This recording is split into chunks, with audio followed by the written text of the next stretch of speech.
What is up, everybody? Good morning. Yes, I'm live in my living room, as you can see. Philly with Jon Marks is always presented by Bet Parks and Central City Toyota. It's getting a little glitchy here. Why is that? Why is it glitchy right now? I do look like I'm working down the docks. I just got off my shift. I'm in my basement. Oh, man, I may have to change this. This looks terrible. I am in my basement. And it was a little chilly when I came down here because the heat wasn't on. But now it's warming up. I have to take the hat off. But anyway, yes, it is a Tuesday morning. We are broadcasting live from home, and thank God I am home because my wife became violently ill this morning, throwing up. So in addition to my daughter having type A flu, my other daughter having a sinus infection, my other daughter that's actually she's the wellest of the family. She's going to school today. Now my wife, in addition to this dry, hacky cough and terrible mucus buildup and everything else, now she has some type of a stomach bug, which is really, really, really awesome. So luckily, we are working from home today because there was a building issue. Did this happen while you guys were live on the air? Tyler Zulli also working from home this morning. He seems to be a little bit under the weather, but I heard that there was some type of a plumbing issue. What happened yesterday, Tyler? So you and I got there yesterday. I don't know what time you got there. I got there like 6:30, 6:45. And we were getting ready for the show, had no issues. And then all of a sudden I went to go talk to Andrew Frazier down the hall, producer of Anthony's show. And he goes, "You see the corner?" And I said, "No, what happened?" He goes, "Look at the floor." The floor was flooded. So I think what happened was whatever kind of sealant they tried to use on the pipes, because, you know, we're on the top floor of our building, so the roof is right there. Whatever kind of sealant they tried to use on the pipes wasn't holding up, and it rained pretty heavily the last couple of days, and it was seeping in. So we're down to one studio right now. I don't know what they're doing for Anthony's show today, but I got a text late last night that was like, "Hey, it's not going to be fixed. Everybody's going to be home." Yeah, I guess it's a good point because it was so dry all summer. It barely rained at all. So there was and even this fall, so there was it rained for a couple days in a row. And I guess, yeah. Well, as you know, we have a lot, the building's in very good shape, and we very rarely have any problems in the building. Yeah, I think they signed the Declaration of Independence there. It's only been around for, no joke, I think it's 120 years old. I think the building was built sometime in the early 1900s. I think it's 1915. So it's a historical building. I used to own a condo in Fairmount that was built around the same year. And to do anything to it, you need to go through the city, like to buy windows for it. We had to go through the city because it's a historical building based on its age. Right. So I don't know if that's the problem, but like really, really old buildings tend to have really, really old problems. So hopefully we're back in there tomorrow. But hey, listen, for today, I changed my background so we won't look as glitchy. But so for today, we're good. So I would been scrambling here because, you know, my wife's like throwing up and she's laying up in bed, and I have one child that's going to school today. So we're ready to go. As soon as I get off the air, I'm going to drive her into school. Unless she's my wife's one of the people that's just like, "No, I'm fine. I'll drive her." She'll be throwing up out the window while she's dropping my daughter off for school. And I'm like, she can be 15 or 20 minutes late for school, hon. It's okay. We'll be good. Just they're watching Blue. Everybody's watching Bluey upstairs now. So I think we're good.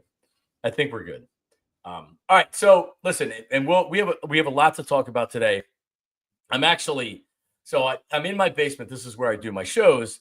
So I came downstairs and my setup was different because over the weekend I had a sleepover at my house. Now, not for my friends, but for my daughter. She's turning 9 on Christmas Eve. And what she wanted for her birthday was she wanted to have a sleepover. Not just any sleepover, a sleepover with 12 of her friends. In addition to my daughter, who came down with the flu during the sleepover. We realized, she has a high fever. So my basement, which is a very nice finished basement, but it's not huge, became a slumber party area for 14 young ladies, as my daughter and both my daughters. So I had to clear. I'm on the bar area of my basement, and so I cleared everything off because they were eating up here. So I cleared everything off. I put my mic away. I put up my other equipment away, and I came down here about 10 of. I was preparing upstairs, And I'm like, oh, bleep, I got to set everything back up. So we made it. We're here. Looking forward to having a good show. So let's start right here with the Eagles. And there's not a doubt in my mind right now that the Eagles are the team to beat in the NFL, along with the Buffalo Bills. I almost ignore the AFC at this point because it really is. In a lot of sports, if you don't win the championship, you don't win the championship. And I think a lot of it depends on what franchise you are, right? So for a team to make the Super Bowl is an accomplishment, even if they lose it. Yeah, like, think about it. The Eagles won in 2017, and then they lost in 2022. Now, if they don't win in 2017 with Nick Foles, we probably don't take the loss as well in 2022 because, like, oh, that was our chance. We're never going to win a Super Bowl. I'll never see a Super Bowl, right? But when you win in 2017 and the team played as well as it did in 2022, we just blamed Jonathan Gannon for that Super Bowl. And like, that's that. So you always are like, all right, just get to the freaking Super Bowl. And then you start over and then you go. It's a great accomplishment to even make a Super Bowl. For the Phillies to go to a World Series and lose to the Astros, who were a better team, that was an accomplishment. But I think at this point with the Eagles, like, getting to the Super Bowl is not going to be good enough. It's just not. They were there 2 years ago. Whatever happened last year happened last year. And now you look at this team and where they are. What happened last year? Well, there was chemistry issues and people in the locker room weren't getting along, and the offense fell apart, and Nick Sirianni was too hard on Jalen Hurts, and their relationship suffered. But look at the team this year. So their offense is different because of Saquon Barkley. It's more versatile because, as you saw on Sunday, against a very good Steeler defense, the vaunted Steeler defense, they were able to throw the ball pretty much whenever they wanted to at will. And then they just ran the ball to end the game. Jalen Hurts, you get it 2nd and 1 or 3rd and 1, that's a first down. You get it down inside the 5 on the goal line, that's a touchdown. They don't need to throw the ball down there. They just run the ball in, right? So this team is a very difficult matchup because of how versatile they are on offense. But that's not really what, in my opinion, gives the Eagles the best chance and why they're the team that's going to represent the NFC in the Super Bowl and why I believe they're going to win another Super Bowl here. It's their defense. It's their coaching. Last year when the season fell apart and they were 10-1, that was not a fluky 10-1. I know they were winning close games, but they were beating good teams. They went on the road and beat Kansas City. They beat Buffalo at home in a back and forth. They won. It was rain-driven, windy. Jake Elliott kicks a long field goal in the rain and win, right? So while the season fell apart, I never thought that was a fluky win. Excuse me a second. And I apologize. I don't know what people do on live TV that are sick and have like this terrible mucus build up in the back of their throat. Anyway, so the season fell apart. This season has not fallen apart and is not going to fall apart. And I said defense and coaching. Let's start with the coaching for a second. Vic Fangio. And they hired him, and I said, oh, that's a huge upgrade. I gave the example of when the Eagles hired Jim Schwartz. Jim Schwartz came in, and Jim Schwartz was a bona fide, legitimate, upper echelon defensive coordinator, and they were coming off of Billy Davis. Never Chip Kelly's hires, high school Harry Chip Kelly. Well, Billy Davis, who hasn't sniffed a defensive coordinating job in the NFL. He's like a linebacker coach the last I checked somewhere. But like Billy Davis, and you could tell that you did not have an advantage with Billy Davis as your defensive coordinator. And you saw it last year. Even Matt Patricia, when he came in, he wasn't running his defense, but that's also Bill Belichick's not the head coach. So how do I know Matt Patricia knows what the hell he's doing? Right? Sean Desai earlier in the season. So like any type of advantage that you would have with coaching on defense, last year you didn't have it. This year with Vic Fangio, even I thought it would be an upgrade. I didn't think that they would be this good. And that is in part because of the players. So more of that in a second. A lot of it's because of the players. More on that in a second. Offensively, Kellen Moore knows how to call plays. He's an experienced play caller. You didn't have that last year. And then you had Nick Sirianni that wanted to be involved because he didn't trust Brian Johnson. And you know what? Brian Johnson may end up being an offensive coordinator or a head coach somewhere and may end up being very good. Wasn't working last year. That offense was horrible at the end of the season. So you have an incredible difference in your coordinators. Incredible, right? So like that gives you a huge advantage over what you had last year. And then you talk about the actual personnel on defense. And I didn't see this coming at all. Maybe in part because I didn't think two rookies in your secondary would have this much of an impact, because I didn't see a guy like Zack Baun, who was signed on a very affordable 1-year contract, coming in and having an impact. He's cooled off a little bit here. He's still playing at a very high level, but there's not talk of him being the defensive player of the year as much as there was before.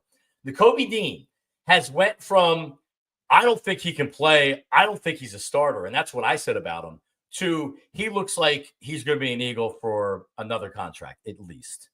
He has been fantastic. He stayed healthy, knock on wood. He's been great. And then you look at the defensive line. Jalen Carter has turned into a game changer. We knew he had the potential coming out. I heard a lot of analysts say he's the best talent in this draft. The off-the-field stuff, obviously he slid, but he was as talented as any defensive player that's come out in a while. And you're seeing that. Nolan Smith, last year, he looked like a bust. Again, coming into the season, bust alert, bust alert, bust alert. Nope, he's good. He plays the run well. High motor player. You need the high motor players in the NFL. And he's good against the run. He's good against the pass. He's not big, but man, he's good. They signed Bryce Huff to more or less be part of the replacement for Hassan Reddick. That's your natural, pure pass rusher that has double-digit sacks in the NFL. And he's done squat. He's been injured the last couple of weeks. And it hasn't mattered. Think about that. It hasn't mattered. We haven't mentioned Bryce Huff's name I don't know how long, because this defense has been so good. Josh Sweat has 8 sacks. BG, Brandon Graham. And oh my God, I still feel so bad for him. He was great when he was playing. Jordan Davis, albeit just on rundowns. So this defense, on all levels, players on all levels, against the run, against the pass, number one in the league against the defense, with points, number one in the league with yardage, number one defense. And then you have an elite offense that doesn't need to wow you with throwing the ball 40, 45 times a game. They just say, hey, we're going to line up with our offensive line and we're going to beat you. And that's what they do week after week. So coaching, offense, and defense. I heard Colin Cowherd yesterday. He said the Eagles are winning the Super Bowl. And he's talking about Nick Sirianni. He's like, Nick Sirianni doesn't work anywhere else. There's fights on the sideline. There's trouble behind the scenes. Players are A.J. Brown and Jalen Hurts maybe don't get along. But for this team, all this stuff works. This Eagles team in 2024 is nothing like I've ever seen. They are relentless. Nick Sirianni is relentless. And that's the last stop here before we'll do some headlines with Tyler. Nick Sirianni's relentless. I made this comparison when we were at the Reading Terminal the day before Thanksgiving. I'm calling him Kaiser Soze. The movie The Usual Suspects. Kevin Spacey plays a character, Verbal Kint, who is this low-level criminal who walks with a limp. Chaz Palminteri, the police detective's calling him a gimp, has no respect for him, talks down to him, calls him stupid, but he had mentioned something about knowing this international criminal, Kaiser Soze. And there was this job that was done or whatever. So he thinks he's going to be able to get to Kaiser Soze by interrogating Verbal Kint. And while he's doing the interrogation, he's saying, I'm smarter than you. Right? And he's just talking down to him, yelling at him. So finally, they release Verbal Kint. And everything starts to fall into place for Chaz Palminteri's character. And I should have looked this up. But he's everything's flashbacking, like, oh my God, like his whole story. He's seeing notes on the board with Guatemala. And Verbal Kint was talking about coffee from Guatemala. Every story that he was telling him, he can see where it's coming from. And it's all indicators from where he was interrogating him. And he drops his coffee cup and he starts running outside to try to find him. And Verbal Kint goes from gimping and dragging his foot into a normal walk. And that's where you realize he's Kaiser Soze. He's the international crime syndicate superstar. And he gets into the limo with his right-hand man, the evil limo driver, and they drive away. And Nick Sirianni is Philadelphia's equivalent of Kaiser Soze. Because we look at him as verbal king, and I'm just as guilty as anybody else with this, right? He's stupid. The introductory press conference, he's not doing anything. He's just there. He's jawing at the fans. He's mean mugging for the camera. But you know what? Maybe there is a method to his madness. And one thing outside of last year where it fell apart, he's been able to get these guys to play. And this team is playing at an absolute positively high level. So Cowherd yesterday saying, like, this works. Like, this Eagles team, I don't know how. It works. Here's how it works. Excellent coaching from the coordinators. Excellent talent. They have talent on offense. All three levels. Wide receiver, offensive line, running back, quarterback, defense, defensive line, linebackers, secondary with young studs. And like a guy like Darius Slay, you don't need to worry about now that he's older and he leaves every game with some type of an injury. You don't need to worry about that. And the coach, like, let's just do it. Let's just say, Nick Sirianni, you know what? You're a really, really, really good head coach. I don't know how long he's gonna be here in Philadelphia. I was ready to fire him earlier in the season, and a lot of that is because what happened last year. Dude's done a hell of a job. It's done a hell of a job. So this is fun. This is fun. Put your seatbelts on. Buckle up. We got 3 games left to go in the season. 3 very winnable games if they need them. They could end up going. The Eagles can end up going 15-2 and not be the number 1 seed. Do think about that. They're in the mercy of the Lions and the Vikings. The Vikings went out. They're the number 1 seed. So we'll talk about all those scenarios. I don't care who has home field advantage. This team will go to Detroit. This team can go to Minnesota. And I'm not saying it'll be an easy game. This team has the look of, you are not going to beat us. And when things happen like A.J. Brown, Jalen Hurts, Brandon Graham, or Nick Sirianni yelling at the fans, those things are bringing this team closer and tighter knit, not drawing them apart, not pulling them apart like you saw last year. All right, let's do this. We'll come back with the headlines because Tyler has them. And we'll get to what's going on around the league, around baseball, around everything else. So Tyler with the headlines is coming up next. Don't go anywhere. This is Philly with Jon Marks on PHLY. Why? How about CJM Construction? Man. My guy Mark's out there probably right now watching. Family-owned home remodeler specializing in decks, bathrooms, and flooring. Their goal is to help their clients alleviate the challenges and frustrations that come with home remodeling. So check this out. Here's why you would get a hold of CJM Construction. First of all, what we're trying to build on this show and on PHLY is a community. All of our chatters, all of our mad chatters that tune in every morning live at 8 o'clock. And they're becoming family. We're going to have a mad chat meetup at some point so we can put names to faces and things like that, right? But we're building a community for this show, Philly with Jon Marks, and we're building a community on PHLY. So you know what you do in that community? Well, when you need something done, like, oh, yeah, we're thinking about getting our bathrooms done, you reach out to CJM Construction. CJMConstruction.com, family-owned and operated. That means a lot to me. And right now, these are good people. They have a giveaway benefiting CHOP. Right now through the 20th. You got a couple days away. That's Friday. Online raffle for a chance to win a Yeti cooler and a Kelly Green Saquon Barkley jersey. All proceeds from the raffle go towards the CHOP online tour drive. Raffle tickets, $10 a piece. There's no limit. It's a donation. You can get, I could use a Saquon Barkley Kelly Green jersey. I'm going to be buying my raffle tickets coming up in the next couple days. Winners announced on December 21st. Again, cjamconstruction.com/toy drive. cjamconstruction.com/toy drive. And listen, if you're looking for a deck, now's a good time to get it done. By the time spring rolls around, you have a brand new deck. And I've shown pictures on the show. Amazing work. Bathrooms and flooring. Just mention PHLY when you call them. 15% off when you call. 856-329-2933. 856-329-2933. Ask them about your next home project. See their full selection and learn more about their products and warranties and everything they do at C, the letter C, JAM, J-A-M, cjamconstruction.com. All right, there you go. Listen, we have, and I don't actually have this up here, Tyler. Let me see here if I can find it real fast. I lost it from yesterday. Well, it's about game time. And if you were looking to go to the game on Sunday, and I was saying this, I had some friends reach out, really a couple of Stiller fans.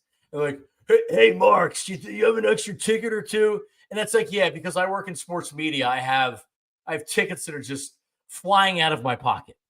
You know what I mean? Like I'm sure Tyler gets this all the time too. I can't get enough. I have tickets left and right. You're like, yeah, how many you need? 3, 4, 5, 6. You tell me, and I'll tell you. And yeah. So how many tickets do you need? No, like so now you got to go to the secondary market, and that's where you go to Game Time. I'm telling you, Game Time is unbelievable. The app is amazing, and the competitors out there. I'm not going to name them by name, but the competitors that are out there, man, in comparison to what it is, right? So listen. Code PHLY gets you $20 off your first purchase. Download the Game Time app. Create an account. Code PHLY, $20 off your first purchase. You get seat views. It's a panoramic view. So if you're like, hey, man, I like that. Let me see. Boom, click on them, and you can see what it looks like from your seat. Lowest price guarantee. Game Time credits you 110% of the difference. And it's the most flexible customer service policy in the ticket industry. You can get on there, shows you the total upfront cost, no surprise fees, and you can do it for everything. So you want to go down to DC or I guess Maryland to see the Birds this weekend, you can do it. Check it out. If you're looking at playoff tickets for a home playoff game, you can do that as well. And Game Time's focus on togetherness this holiday season. That means when you bring people together at live events, the experience is that much better. Game Time picks fills out the fluff to show you incredible deals on great seats, so you don't have to waste time searching through thousands of tickets. Again, download the app, the Game Time app. Use code PHLY, $20 off your first time purchase. Terms apply. Again, create an account, redeem code PHLY for $20 off. Download Game Time today. What time is it? It's game time. All right, there you go. It's game time. All right, well, listen, let's get updated on what's going on in the world of sports with headlines. Tyler Zerly. Hi, Tyler. Yeah, let's do it. And of course, our headlines are brought to us by our friends over at Glatt Hair Restoration. And it's not just about innovation or restoration. It's more about innovation as well. Bald is now optional. So if you want to improve how you look and how you feel, head on over to glatthairmctr.com or call 610-980-4000 to get started. We'll start locally. John, if the Sixers could play the Charlotte Hornets every game for 82 games, they might go undefeated. Sixers beat the Hornets again last night for the third time in about 4 weeks. They improved to 8-16. It's a 121-108 win for the Sixers. Tyrese Maxey, 40 points yesterday. Paul George, 33 of his own. Both of those guys played 40 minutes. Kelly Oubre played 40 minutes. Leading scorer for the Hornets was Miles Bridges with 24. Of course, no Joel Embiid in this one. No Jared McCain in this one. Both of those guys are going to be out for an extended period of time. Joel Embiid has said he's going to get reevaluated and reimaged in a week's time. Jared McCain obviously is going to miss much more substantial time. But the Sixers definitely, yes, yesterday, definitely. And they improved to 8-16. Paul George, very good. Again, when you're shooting threes and you're making them, Paul George 6-9, Tyrese Maxey 6-12. You're going to win a lot of games, and Maxey's never going to shoot for the highest percentage in general when Joel Embiid's not there because he needs to be the high volume shooter. He was good last night. And Kelly Oubre, he struggled to start the season, and he's been very good of late. He had a good game last night. What happened to Yabusele? He started off the season really good. He hasn't done much of anything, it feels like, in the last couple of weeks. Yeah, he played 18 minutes last night, no points, 3 boards, 1 assist. I know the guys on the PHLY Sixers show were talking about what kind of his natural role is when Joel Embiid is healthy. Now, obviously, that conversation is going to get delayed a little bit, but is he a 4? Is he a backup 5? What is the role for him? I think the answer probably is a little bit of yes, both, right? Yeah. A little bit of everything. Yeah. But yeah, no points yesterday for Gershon. Yeah, Andre Drummond, he gobbled up 15 rebounds in 28 minutes. How about that? 9 points. Well, listen, good win, like you had said. If we can just schedule the Hornets, we don't have to go the full 82 games. Let's not be greedy, Tyler, but maybe 40 to 50 games against the Hornets. Well, don't worry about it. The next opponent the Sixers play is going to be the Charlotte Hornets again. They play them on Friday night. I know. A weird Well, home and home. they can't play them again this year after this, right? No, I think that's their 4. I think they play them 4 times this year, and that would be it. They play all in a month span. It feels. Yeah, like. They play the Hornets Friday night, the Cavs Saturday night, and one of their what do we say? It was 14 back-to-backs this season. Yep. So the Hornets and Cavs on Friday and Saturday. No Flyers game yesterday or tonight. They're back at it tomorrow against the Detroit Red Wings. Then they'll play back-to-back themselves. They'll be on the road in Detroit tomorrow and then back at home to take on the LA Kings on Thursday. 2 games last night in the NFL, 2 Monday Night Football games, and a lot of fantasy football implications for a lot of different people with some big-time wide receivers at least playing in the first one. Minnesota Vikings, as you mentioned in your open, continue to roll. They beat Chicago big, 30-12.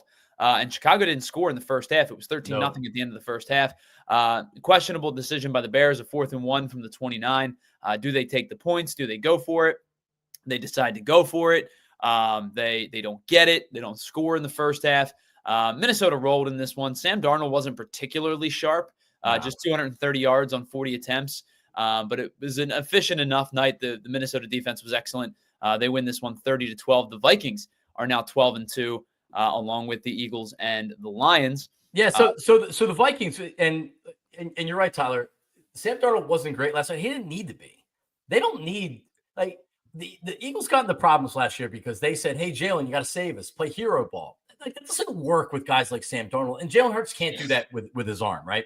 So, like, the Vikings have a really good defense. They have a really good running attack. They have a really good passing attack. They have great wide receivers. They have a good offensive line. They're a good team. I don't want to sleep on the Vikings. When I come in here today, I'm peacocking, saying, the Eagles are going to the Super Bowl. If you overlook the Vikings, they'll beat you. They're a good team. So that was they didn't even really play well last night. That was they crushed them. They've almost they're 12-2, and they've almost kind of sneakily won 7 consecutive games.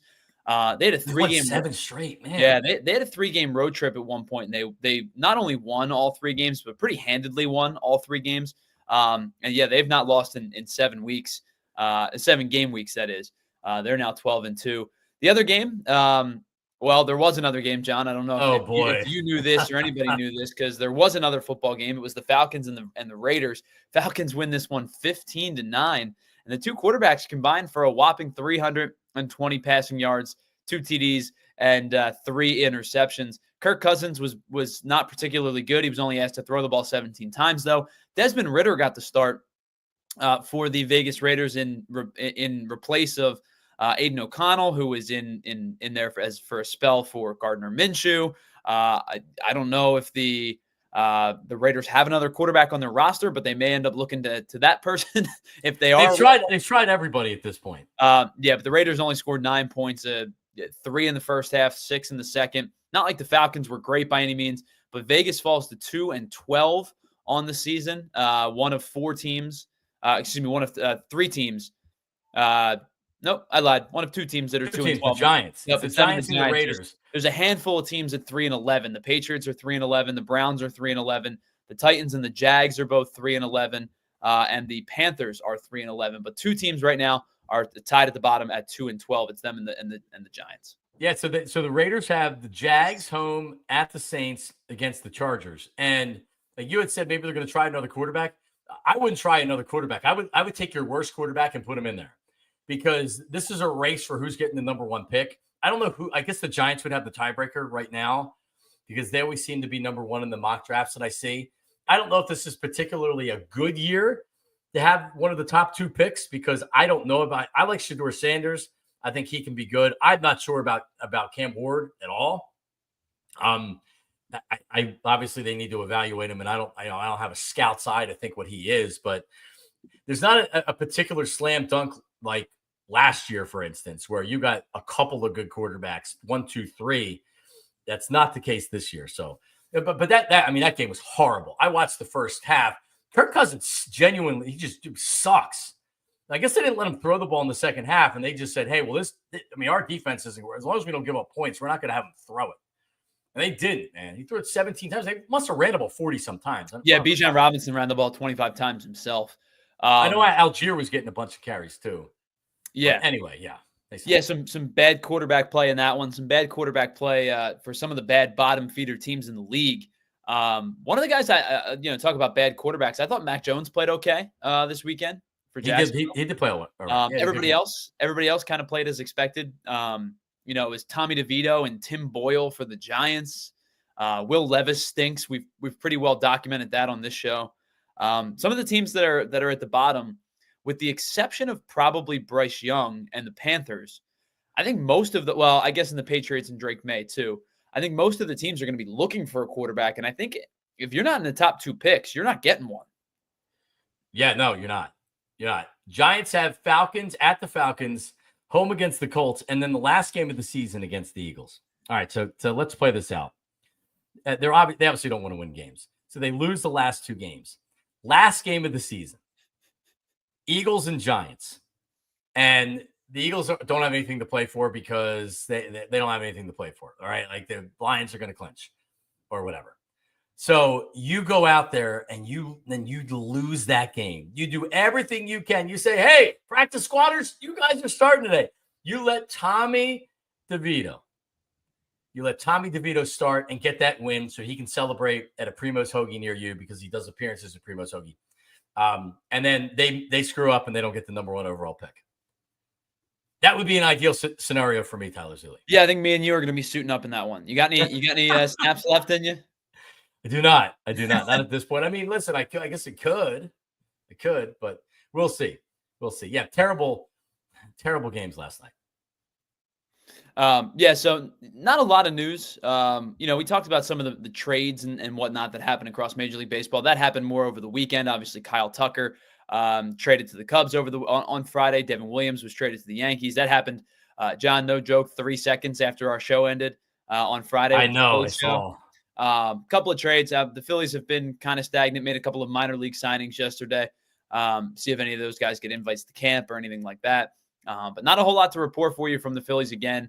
Not a whole lot to report for you in terms of news across the professional slate. If you're a Penn State fan and you care, Drew Aller announced yesterday he is going to return for his, I guess it would be his red shirt junior year, I think. So he'll return on the same term. Bo Prabula, the backup quarterback, announced that he's entering the transfer portal. There's a big up in arms about that because, well, Penn State has a game on Saturday, and Prabula has been part of their offensive packages. But he had to enter the transfer portal by a certain date. He wants to start next year. He wants to get a job. Right. I heard James Franklin talking about it, and I agree 1,000%. It's the wild, wild west right now. I understand that. You have to step in and say, okay, the transfer portal does not start until all the games are over. I agree. I think it doesn't. I agree. I think that you should not be able to, you should not be forced to make a decision between playing in your team's playoff game or entering the transfer portal. Listen, I've always been a big proponent of players should go get theirs. Coaches have for a long time, and this is the first roundabout where players are legally getting, their NIL payment, right? So good for them. They should be able to do what's best for them in their future. I will never begrudge them for that. It's unfair to a guy like Bo Prabula who, he's going to see snaps. He would have seen snaps on Saturday. Not a ton. What happens in the first quarter if they lose the quarterback? What if the wall goes down? If Aller gets hurt in that game, they're going to turn to Ethan Gunkmeyer, who's not taking a snap in college football yet. He is not ready to play on that kind of a stage. No, it sucks.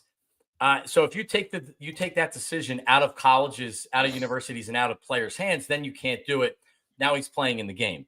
You just can't. You can't have guys leaving in the middle of their season. Bowl opt-outs are one thing, right? Because you don't want to risk the injury, and players that do that, I never say anything about that because you're talking about their professional job that they're risking to play in a meaningless bowl. Yeah, there's no reason for them to play in the Camellia Bowl. This is a college football playoff, and Penn State has a real shot, man. Sure. I mean, they have a real shot. So I hated to see it, and James Franklin's absolutely right. They got to make a couple changes. So this isn't if guys are going to move around from year to year, and you're going to continue more or less on these 1-year contracts, Like, all right, like I think that's less than ideal, but all right for right now, okay, right? But man, you can't. It's not fair to the kids. It's not fair to the Penn State team. It's not fair to James Franklin. It's not fair to the college football playoff. It's just stupid. So, and there we go. But Penn State, Tyler, how are we feeling, man? Like Uncle Jamie will join us on Thursday. Yeah. I feel good. I do. I mean, listen, I'm not going to sit here and take SMU lightly. It's a good team. We've talked about them a lot, but I feel pretty good about Saturday. I think that I firmly believe Penn State's the better team. You know, obviously you got to come out and play the game, of course. But I think they're the better team on both sides of the ball. I think that, you know, SMU has not played many games this year, and as cold as it's going to be at Happy Valley this weekend, they said wind chills into the teens. You know, I think that plays a part into it. I think the fact that there's going to be 108,000 people there is going to play a part into it. And I just think that Penn State's a better team right now than SMU is on both sides of the ball. It's going to be a good game, but I do think Penn State wins this one. Penn State currently 9-point favorites, which is a very a lot. Yeah, it's a healthy line. That line tells me Penn State for sure. Texas 11.5-point favorites over Clemson. They should smoke them. Notre Dame 7.5, and I'm on the BetParks app right now. Notre Dame 7.5-point favorites over Indiana. That's going to be an interesting game. Indiana, like, they've had a good year, and Indiana, this is one of these teams where like they could literally be terrible again next year. So this is where they need to capitalize on it. Marcus Freeman with Notre Dame has done a really, really good job. As we learned for it feels like a decade and a half, this isn't 1988 with Lou Holtz and Tony Rice. Like Notre Dame isn't getting players and isn't a national power because they're Notre Dame anymore. Marcus Freeman's done a great job with that. Ohio State 7.5-point favorite over Tennessee. That's the 8-9. So that's the games coming up this weekend. I can't wait, man. I think that one's going to be the best game. Great. I think both of those teams have legit shots at making a run. The unfortunate part is one of the two of them is going to go home at the end of this weekend. But you bring up the Notre Dame-Indiana game, and I think you're right. Kurt Cignetti's done a really good job with that Indiana team. They can score with the best of them. I mean, you've seen it how many times they've put up points this year. I know they struggled against Ohio State, you know, after that like probably the second drive. But it's a good Indiana team. It's the lightest line of those three. What's the Ohio State Tennessee game? Because I'm sure that one's closer. It is. I just had it up here. It's 7.5. Oh, it is also okay. So it's tied for the lightest line of the weekend. I think that's gonna. I would take Notre Dame in this game. I think Indiana's a good team. I think Notre Dame's played really well the last couple of weeks, but it's a good Indiana team who is clearly, you know, trending in the right direction, at least for the remainder of the year. Yeah, that's interesting. It's interesting how you said that. I didn't think of it from that perspective. 7.5 points is the smallest line. Mm-hmm. Does that mean that they came up with bad matchups? You know what I mean? Like, don't you want a couple of these games to be coin flips? Well, I'm surprised Ohio State Tennessee is as high of a line as it is. I thought that would probably be closer to 4.5 or 5. Agreed. But this was kind of my argument for a long time as to why I was against the expansion of the college football playoff. And I knew that I was in a losing battle because it was going to happen. Money, ratings, TV, all of it, right? It's going to happen. I know that I was fighting a losing battle, but my worry was that it was watered down what was the competition, where if you think about it across the board, in most of the college football playoffs, when they went to 4 teams, the 4 seed got obliterated a lot of times in the first round. A lot of times. Michigan State, Cincinnati, Iowa, Cincinnati. Yep. Like the teams that get in as the 4 seed were getting crushed by the Alabamas, the Clemsons, the Georgias of the world. Now you make it a 12-team tournament. Bless you. Now you make it a 12-team tournament, which is awesome to see because, like, as a Penn State fan, for example, my team gets into the playoff, which has never happened before. And really, they only had a realistic chance to do it one time, was the year that Washington got in. Washington got crushed by Bama. Penn State probably would have gotten crushed by Bama that year. My point is, if the 4, 5, 6 teams are starting to be, or maybe were at the time, were like a distant from the 1, what's the difference between 5 and 12? You know what I mean? So a lot. Yeah. I mean, yeah, because Clemson sucks. They're in the college football playoff because they won the ACC and the ACC blows. So my worry is, like, this is really cool from a product standpoint. I love the fact that these teams are getting an opportunity to play in the college football playoff. And when you go to their Wikipedia next year, it's going to say 2023, 2024, or 2024, 2025 college football playoff, right. Contender. But I think that there's just times where there's going to be a lopsided matchup, because I really do think there's probably only 7 or 8 teams that probably really should have been playoff teams. Yeah, like you said, we had non-competitive games when there were just 4. Right. So, all right, listen, we'll finish up here. Coming up, we'll talk some Phillies and lack of Phillies. What the hell is going on? And more Eagles conversation. And is anybody out there flying their drone? Oh, it's daytime, so you don't fly your drones in the daytime. Only at night are there drones in the sky. Very bizarre what's going on here in our country. That's all coming up next. Philly with Jon Marks right here on PHLY. Don't go anywhere. All right, check it out. I was just talking about Bet Parks. Yep, get on the Bet Parks app right now. Texas Clemson's, Texas 11.5. 7.5 point favorite, Ohio State. I mean, if you want to bet University of Texas at San Antonio, they're 8.5 point favorites over Coastal Carolina. What game is that? That's a bowl game. Oh, I get geeked up for these bowl games too. The Duke Mayo Bowl, when they have the big jug of mayo or the big thing of mayo at the end, the Cheez-It Bowl, if they still have that one. But really anything with Bet Parks, it's the only app that I would use, the only online sportsbook app that I would use. Let me take a look at see if the Eagles spread has moved a little bit here. The Eagles are still 3.5 point favorites over the Commanders on Sunday at 1:00. But listen, how about for the holidays giving the gift of headline entertainment? You can purchase gift cards for concerts and comedy at the Excite Center for a lot of their great dining options. The Liberty Bell Beer Garden, the Parks Grill Steakhouse. The burgers at Liberty Bell Beer Garden are amazing. Parks Grill Steakhouse, high-end steakhouse. Parks Casino. That's my casino of choice. This is how you win. Number 1 casino, Pennsylvania's number 1 casino right here in the Philly Burbs. Close to New York, close to Jersey, close to Delaware. Tickets on sale right now. Larry the Cable Guy. And I heard that Tyler's wife is getting him tickets for Larry the Cable Guy. That's May 16th. Second show, comedian Rod White's at it for March 20th. Cole Swindell, the country artist, February 7th. Get those Parks Casino gift cards for the holidays right now. Shaggy, January 18th. Damn it, I'm going. I'm a huge Shaggy fan. A lot of other things. Just check it out, parkscasino.com. Buy tickets for all shows. Parks Casino, this is how you win. You must be 21.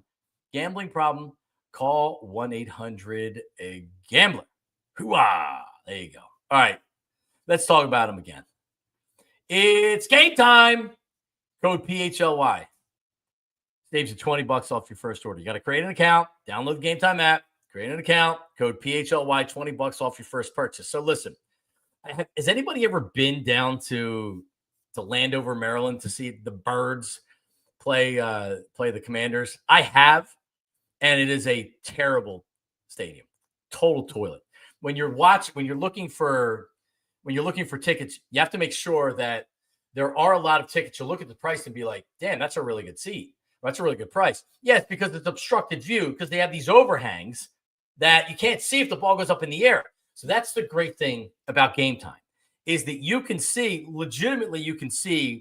your view from your seat, panoramic view, right from where the tickets are, right in the app. So you're searching around, you're looking, just download the app. You're looking, you're like, oh man, that looks good. Click on the ticket. That's what your view is going to look like right there. Concerts, sporting events, comedy, theater, upfront pricing. You can toggle that feature on if you want to. And Game Time, listen, lowest price guarantee. You find it cheaper somewhere else, they'll credit you 100%, 110% of the difference.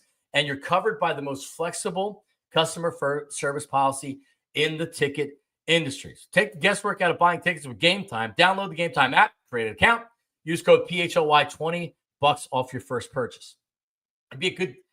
I think you're going to see a clincher down in Landover, Maryland this weekend. Get tickets and see it. Game Time app, code PHLY, $20 off your first purchase. Just create an account. Hooah! Download the Game Time today. What time is it? It's game time. All right. I want to spend 3 minutes on this because we have some other stuff we're going to talk about. Maybe a little bit more time, Tyler. we know the Phillies haven't made a lot of moves, and I don't think that was because they weren't open to moves and that they didn't try to make moves. They're just weren't available out there. And it feels like that Dave Dombrowski went into it thinking, I want to make some moves, but I'm not going to be forced to make moves. And that's what we've gotten so far. Bohm is up and moved. He's not going to be moved. I'd be shocked unless some team steps up and says, oh, hey, yeah, sure, we'll trade you this great player you were asking for before and give us Alec Bohm. Bohm's going to be back. That's not a terrible thing. He's still a good player. I think Ranger Suarez could have very easily been traded if they could have made a deal for Crochet. I think Ranger Suarez is the guy that then gets moved. They couldn't make a deal. Ranger Suarez is probably coming back in the last year of his contract because they're not going to get rid of a starter unless they're adding a starting pitcher back. Outfielder, you're probably going to get a platoon guy or a guy that's not a full-time starter. You're going to get a lot of Nick Castellanos in right field and a combination of Rojas and Brandon Marsh in center, and then a combination of Marsh and whatever player like Austin Hayes was supposed to be last year in left field. And that's going to be your lineup. They have to add to the back of the bullpen, but it's pretty clear to me, despite what Phillies fans think, they have a limited amount of money they can spend unless they're shipping some salary out. So they don't have $700 million for Soto. They may not have enough money to sign $30 or $40 million in back-end bullpen pieces, which is what would cost you for Hoffman and for Estevez. That's my biggest concern. What's happened with the everyday lineup, I'm a little bit disappointed. They're still a good team. They got to finish off the bullpen, brother. And they're going to have to sign some arms here. A player like Austin Hayes, John, or Austin Hayes? Neither. A player not like Austin Hayes. I tweeted that out. I tweeted that out facetiously the other day. I was like, "Are y'all ready for an Austin Hayes reunion?" And my dad texted me. He goes, "Absolutely not. You take that out your mouth right now." But I think you're right. Listen, if they ran it back as entirely constructed from a 1 through 9 perspective, they're still a good baseball team. There's no question about it. It's still a good baseball team. But the shortcomings are known and obvious, and the fans are not going to be happy. And I think they have a justification to not be happy if it's the exact same 9 that they run back next year, because it's a chase-heavy team. It's a streaky team at times, which goes through ebbs and flows, which showed you that they could be the best offense on the planet, and they could also hit 186 across 4 games in a playoff stretch when it mattered most. It's a good team that's going to win, 90-ish games next year again, I think, if you ran it back exactly as you did, high 80s, low 90s. Correct. Fighting for the division, maybe a wild card team. Yep. To your point, and because the pitching rotation, at least the front 4, is expected to be good again, right? Like, so they're going to keep you buoyed for most of the year. Whoever the fifth starter is, people are going to lose their collective minds if it's Taijuan Walker. But if it's Andrew Painter by June, I think things will be forgiven. I think the one thing, you're right. I think the one thing they do need to continue to work on, if anything, is the back end of the bullpen, because Jeff Hoffman is likely not to return. Carlos Estevez likely not to return. Yeah. You bring in Jordan Romano, which you and I both talked about, I think is a good move. It's an underrated move if he's healthy and he kind of gets back to, 2021, 2022 Jordan Romano. Like, you've got a legit back end of the bullpen guy on your hands. You still need to replace one more of those guys. Even if you don't bring Hoffman or Estevez back, you still need somebody else. And it doesn't necessarily have to be Hoffman or Estevez, because if you feel good about Romano being here, moving Kerkering a step up, Strom's your high leverage lefty, you need a high leverage righty, but it doesn't maybe necessarily have to be Jeff Hoffman or Carlos Estevez, but it can't be nobody. And if you go into the season with Romano as your top righty, Strom as your top lefty, and then Kerkering, Ruiz, you're hoping on Alvarado, on Banks. It's not nearly as good of a bullpen as you had last year. And so that, to me, would be the glaring hole, would be they need to make another bullpen move. And I'm not sure they're going to go out and spend $40 million to bring Jeff Hoffman back or $25 million to bring Carlos Estevez back.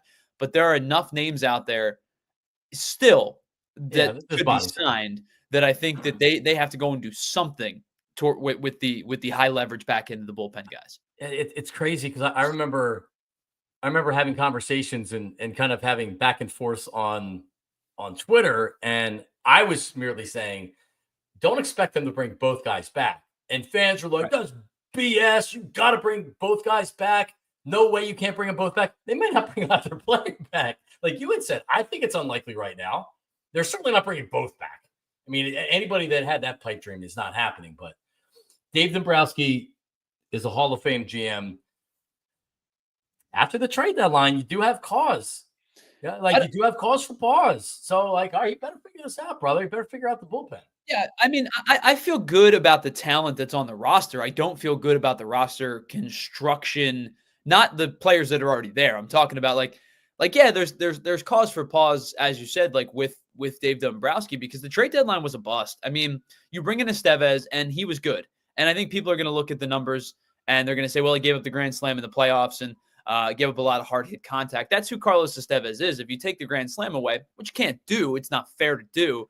But if you take it away, he only gave up like 8 earned runs in the final couple of months of the season. His numbers were good within the Phillies bullpen. I think he posted like a 2.80 ERA or something along the lines after joining the Phillies. He wasn't terrible, but Austin Hayes was a bust. And again, you can't predict a kidney infection. That's not fair to blame on him. But when he was on the field, he wasn't very good. That means injury prone because he had a kidney infection. Well, I've said this to you before. I think the best acquisition they made is a guy who's not going to help them last year, and he's not going to help them this year.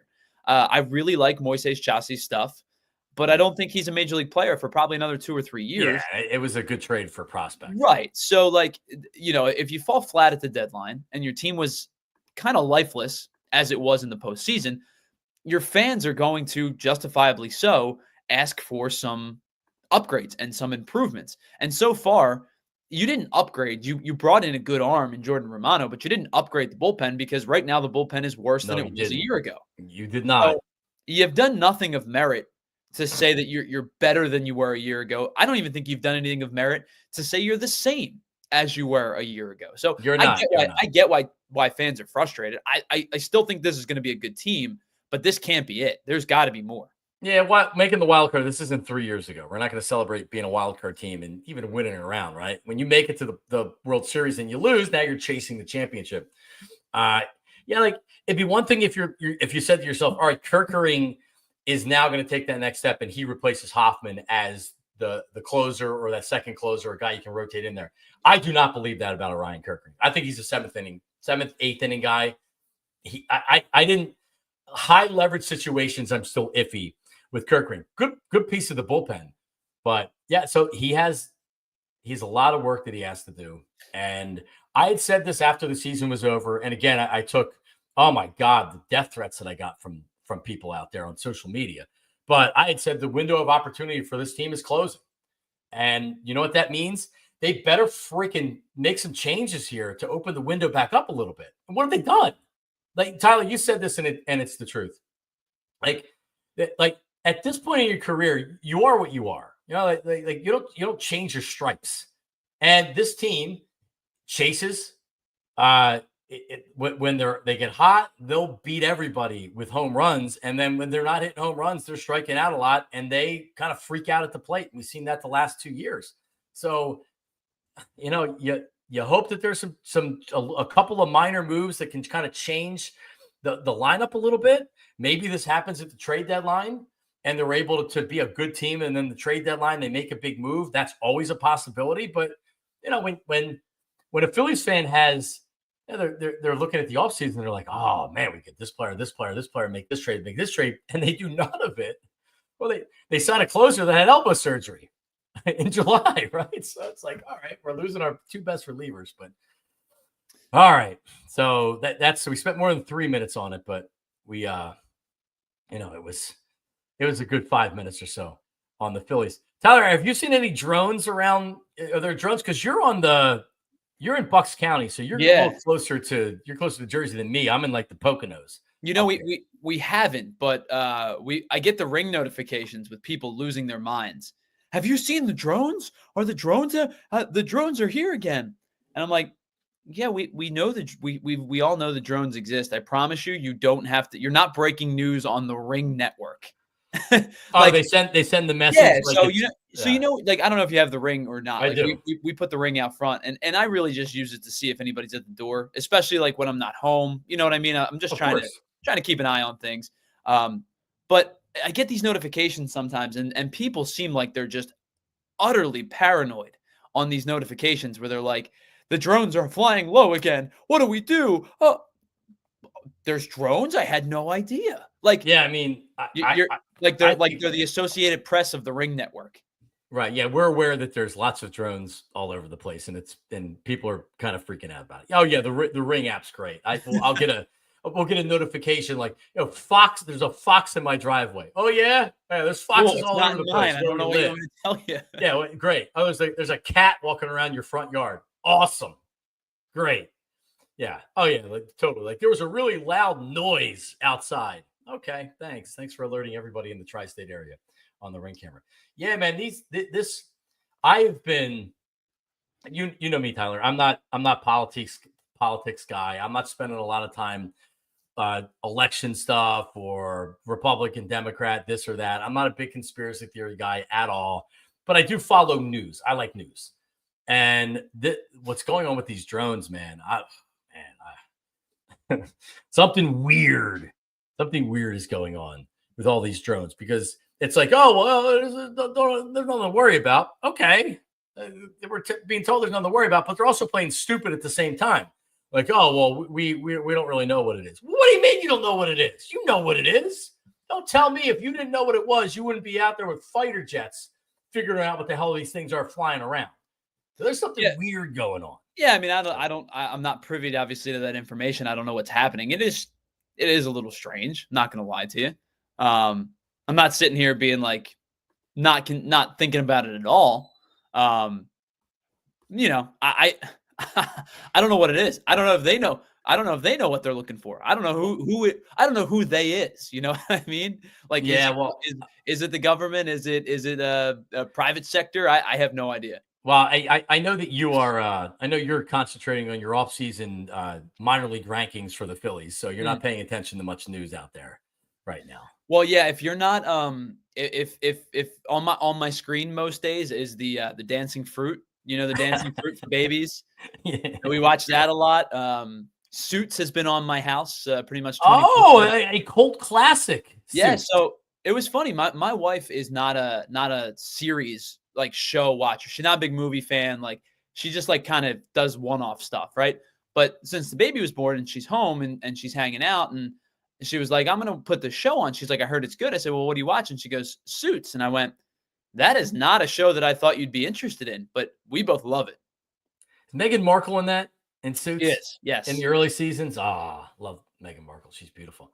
Yeah, I've never really it's interesting. I like it. It's been a good show. That's what people say. It's more popular now watching on Netflix than it was originally on USA. But she said to me, she goes, I love Jeopardy. I'm a big Jeopardy viewer. I've been for years. My mom and I used to watch it all the time. Hold that thought 1 second, Tyler, because everybody watching on TV, get over to all PHLY to watch the rest of the program. Hello, TV. Thank you. Go ahead. I'm sorry. Yeah, so I'm a huge Jeopardy guy. My mom and I used to watch it growing up, and I watch it still. And I got her into it now because she goes, oh, it's 7 o'clock. Put Jeopardy on. And I went, when did this happen? She goes, well, there's no Phillies baseball to watch, so we got to watch something.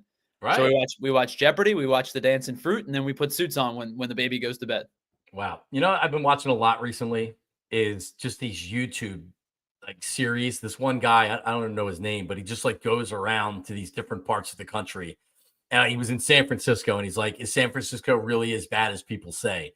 Okay. And he's walking around all the areas in San Francisco where people are defecating in the street and like everything else. He's in Kensington with the drug. He goes all over. He goes all over the world. So I was watching that. This guy I was watching last night when I couldn't watch any more of the NFL and I was doing dishes late. He goes into these maximum security death row prisons and they give him access and he walks around and he interviews all the guys that are on death row and like what they did and what it's like living on death row. So you can see a lot of people out there maybe not watching that type of heavy stuff, but find that kind of stuff interesting. By the way, Tyler, is it Friday this week we're at Reading Terminal again? Yes. Yep. You and I will be there at 9 o'clock. We're kicking things off. Full day of shows, basically. We're on at 9. Anthony's 10:15, and it'll run basically almost until 5. I think we'll be on with the Phillies at 3:30 or 3:15 maybe. Oh, wow. But yeah, we'll be there for a while. So if you want to come down, hang out, it's the last Friday before the holiday season. I know a lot of people took off Monday. A lot of people actually probably have the whole week off. If you took Monday, you might have taken Thursday, Friday. But we'll be there Friday. Come hang out with us. And I received word last night of a special guest host for the show, Tyler Zilli. You probably have. Why would you need to know this, right? But I'm on a need-to-know basis. I'd have no idea. Me too. Well, I guess I needed to know because he texted me and he said, would you be cool with this? And I said, are you kidding me? I've been trying to get you to co-host with me forever. Jamie Lynch will make his debut on Philly with Jon Marks live from the Reading Terminal on Friday. You mean to tell me I got to do 5 hours of Philly shows a week with Jamie and you're making me do more? Yes. No. Yeah, a lot of tomfoolery and hijinks expect on the show. I kid, of course. I love Jamie. That'll be a lot of fun. We'll have a lot of fun on Friday. All right, so you're doing the Philly show. You have the Philly show coming up? Yes. Yep, we'll be on at 11. All right. Tune in for that. The rest of the programming, just check out all of our social medias on PHLY. For this show right here, just follow me at Jon, Jon, Marks, MARKS Media. I mean, Tyler, you could always put your graphic so people would know your social media, but you don't, like, yours doesn't roll off the tongue. I've always said this about Jamie. I criticize Jamie. Jamie Lynch doesn't have an easy, it's JELYNCHJR, right? Like, that doesn't exactly roll off your tongue. J.E. Lynch Jr.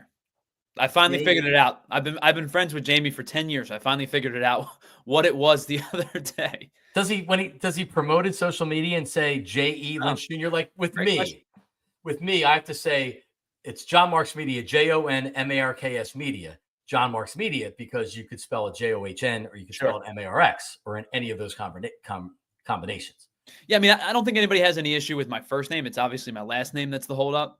But I was something else for a while. I was like, I think I had like Teasel, whatever was my nickname growing up. I was Teasel. So it was whatever my handle was everything. My Twitter, my Instagram, my PlayStation, all of it. Right. So one day I was like, let's be an adult and see if I can get my name. And nobody had at Tyler Zilli. So I took it. Well, look at you. That's tough to come by.